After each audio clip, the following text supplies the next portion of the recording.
El cuarto domingo de Adviento nos introduce ya en la inminente proximidad de la Navidad, la celebración de la manifestación del Señor en la carne. Deberíamos seguir la lectura del evangelista Marcos, pero no.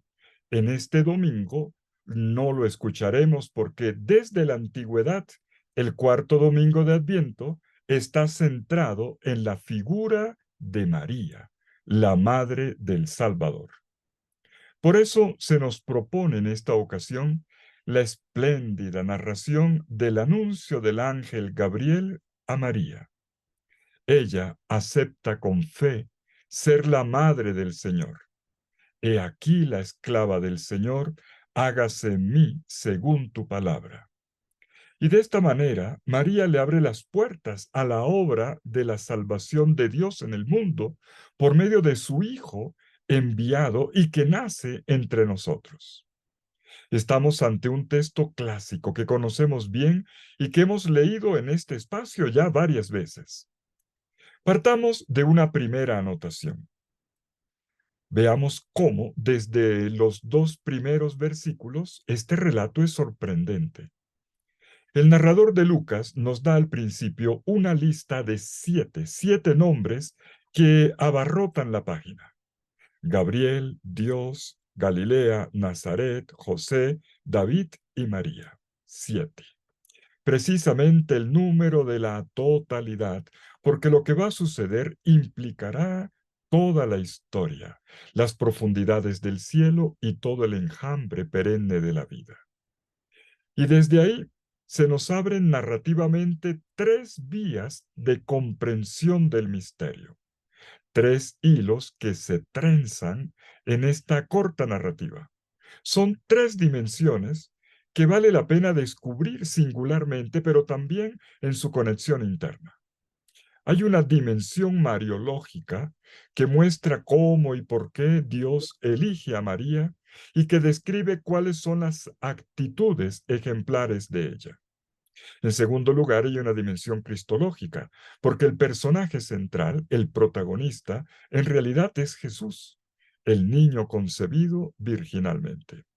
Y en tercer lugar, hay una dimensión neumatológica, o sea, referida al Espíritu Santo, porque esta concepción es obra del Espíritu Santo. Es Él quien engendra a Jesús en María como el Hijo unigénito del Padre. Pues bien, cada una de estas dimensiones está soportada por textos del Antiguo Testamento que les dan fundamento y profundidad. El conjunto contiene además elementos vocacionales de gran importancia. La riqueza de este pasaje es enorme y la lectura casi inagotable.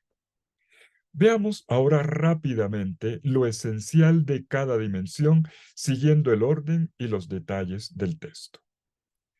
De la primera que se habla es de María. En ella descansa la lista inicial de los 7 nombres. Y enseguida nos percatamos de que estamos ante un evangelio en contracorriente.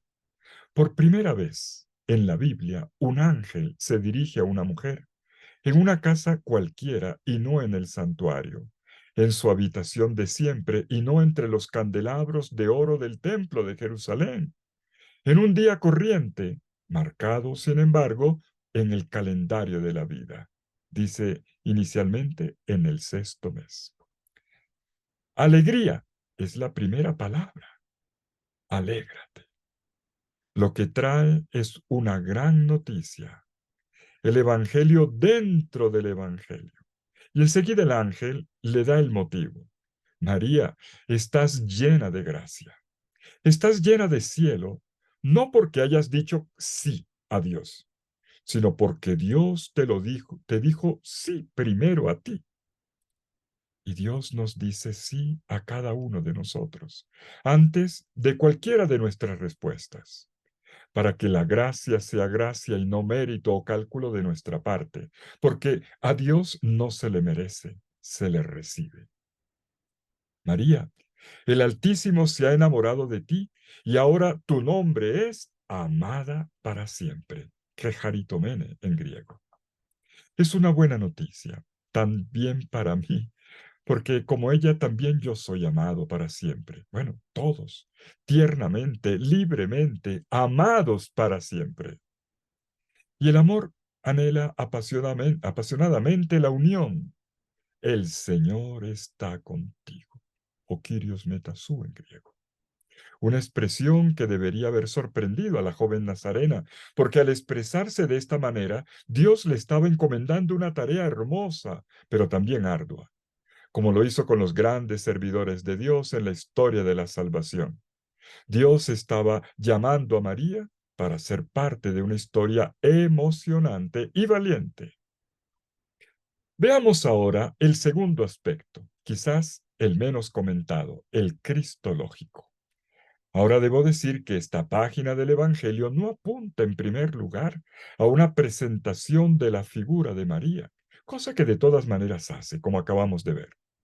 Pero lo que apunta en realidad es a explicarle a la misma María y a todos los lectores, por medio del anuncio del ángel, quién es el Mesías que va a nacer.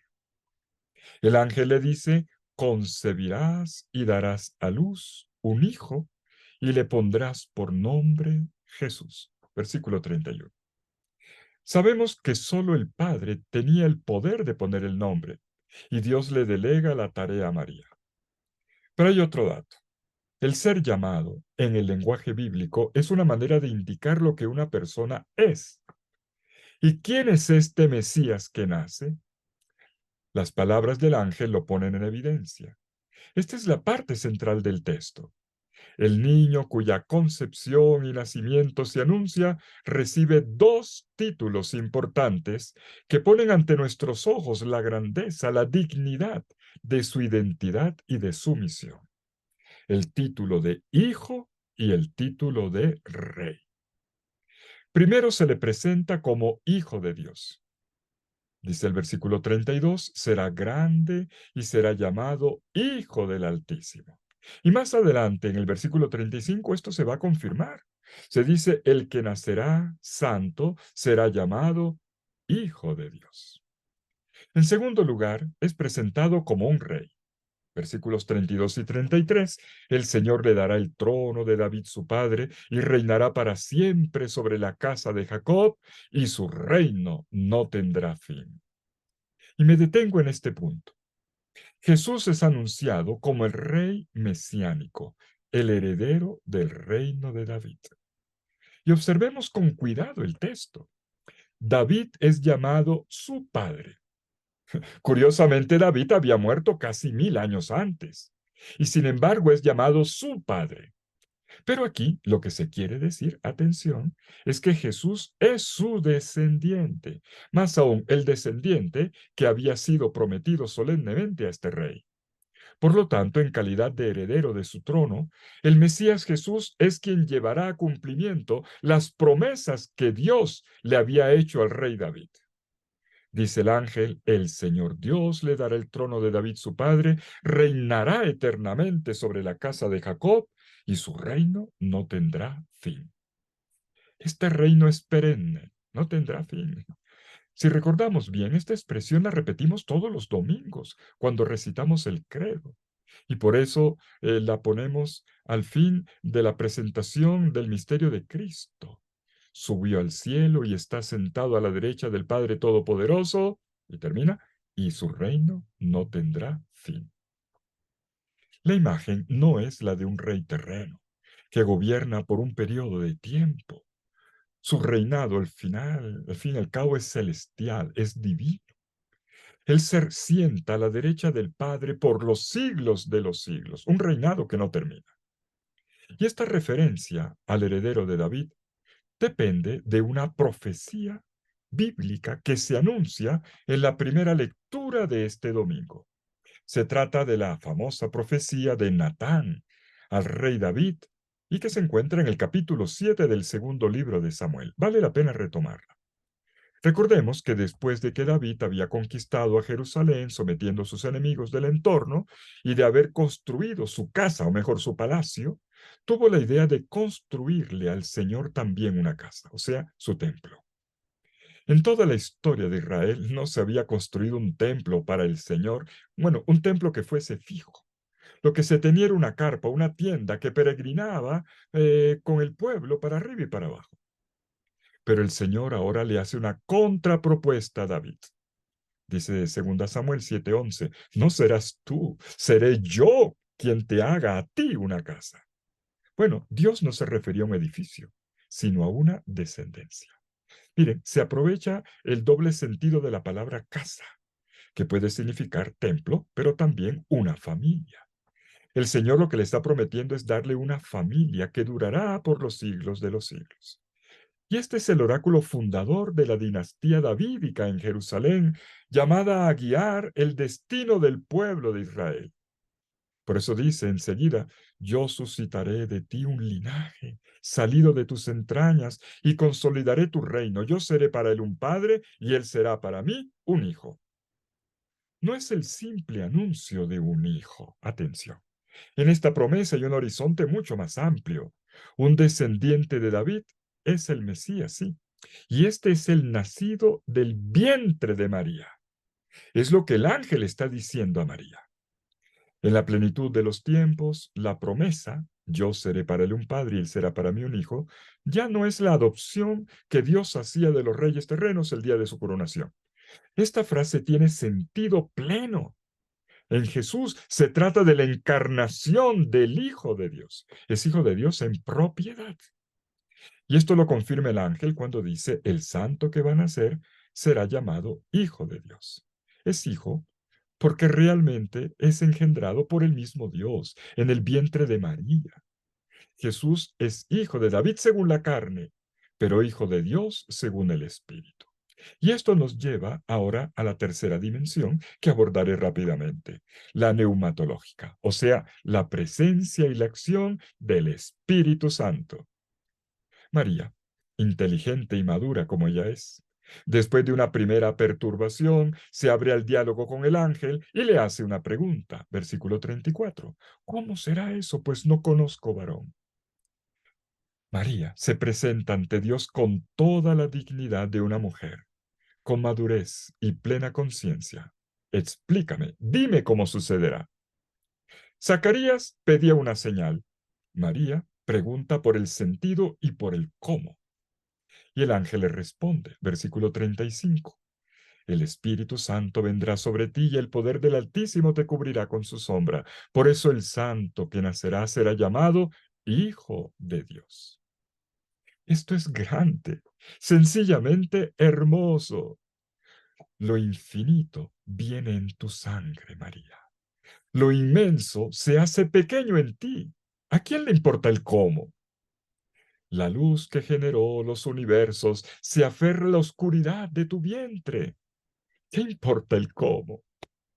Con todo y esto, el ángel se detiene para explicar lo inexplicable, para tranquilizarla. Habla del espíritu sobre las aguas como en el origen, de la sombra sobre la tienda como en el Sinaí, como la Shekinah que desciende. La invita a pensar en grande, tan grande como pueda. Confía en mí, Él encontrará el cómo. Yo simplemente te inhabito, María. También Dios había encontrado para Isabel un cómo. Y María lo sentirá en su cuerpo como su pariente Isabel. El espíritu podría haber elegido otros caminos, por supuesto, pero sin el cuerpo de María, el evangelio perdería su cuerpo, se convertiría en mera ideología o simple ética. Concluyamos. Con todas estas anotaciones que hemos dado hoy, hemos dado bastantes, ya podemos concluir nuestra primera aproximación para que ahora tú hagas tu propia lectura analítica del relato de la Anunciación y ojalá vivencial. Lo que aquí te damos son apenas las pistas, indicaciones. Esto no es una homilía, esto son pistas para que tú elabores tu predicación o tu oración, tu lección. Pues te digo esto, esta profecía y este anuncio de su definitivo cumplimiento es lo que ocupa nuestra atención en este cuarto domingo del tiempo del Adviento. Descubrir con asombro quién es Jesús el Mesías cuyo nacimiento en la carne vamos a conmemorar. La Virgen es la raíz de carne del Evangelio. Entrando en el vientre de María, el Señor se encarna en este mundo, como luego lo hará también en nuestros hogares, en nuestras calles, cuidando de nosotros con su palabra, con sus sueños, con su Evangelio. Dios vivirá en nuestro amor. Pues bien, Él es el Hijo de Dios que viene al mundo por las entrañas virginales de la Santísima Virgen María, por obra del Espíritu Santo, y Él es el Rey que inaugura un reino que es eterno. Y ciertamente la manera como María lo recibe nos dicta la actitud fundamental para celebrar esta Navidad del Hijo y del Rey. María entra en este reino al acogerlo con gran generosidad. Y nosotros somos parte de este reino cada vez que nos ponemos a su disposición, como lo hizo también María. He aquí la esclava del Señor, hágase en mí según tu palabra. Feliz cuarto domingo del Adviento.